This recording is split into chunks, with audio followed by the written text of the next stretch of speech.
আমাদের সালাউদ্দিন সাহেব এখানে কথা বললো কি যে লোকেরা বলে সে নাকি এসালামের মানে 5 গোলাম। আমি মনে করি তুই 5 গোলাম না, তুই ওই এসালামের একটা কুত্তা, যে কুকুরকে যেভাবে বলে সেভাবে চলে, তুইও ওই এসালামের কিন্তু কুকুর হিসেবে পরিচিত পাইছস। আর 2 নাম্বার হলো বর্তমানে যেই পরিমাণ বর্তমানে মানুষকে এই কিছুদিনের ভিতরে যে পরিমাণ অত্যাচার শুরু করলে, সেক্ষেত্রে কিন্তু তুমিও কিন্তু ওই শেখ হাসিনার আমলের যে শেখ হাসিনা যে আমাদের আগের যে রাষ্ট্রপতি ছিল বা আগের যেই মানে ফেসেস ছিল, ওইটা কিন্তু আপনি নিজে বর্তমানে বহন করতেছেন।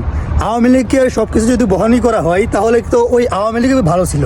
তারা তো 17 বছর খাইতে খাইতে তার আর খাওয়ার জায়গা ছিল না, হয়তো বা অল্প খাইছে। আপনারা তো 17 বছর যাবৎ খান নাই, এর জন্য বর্তমানে এত পরিমাণে খাবেন, খাইতে খাইতে বাংলাদেশকে উদ্ধার করে ফেলবেন।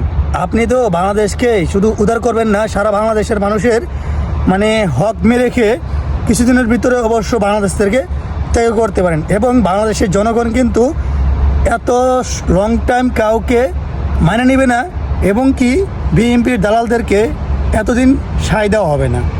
আপনি অবশ্যই ভালো হয়ে যান, না হলে কিন্তু বেশি দিন টিকতে পারবেন না এই সাধারণ জনগণের মাধ্যমে।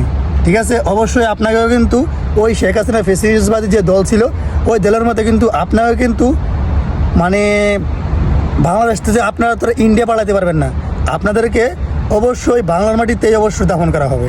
ঠিক আছে, দয়া করে আপনারা নিজেরা ভালো হন, আর বাংলাদেশের মানুষকে সুন্দরভাবে থাকার জন্য অবশ্যই সুন্দর একটা পরিস্থিতি তৈরি করেন। ঠিক আছে।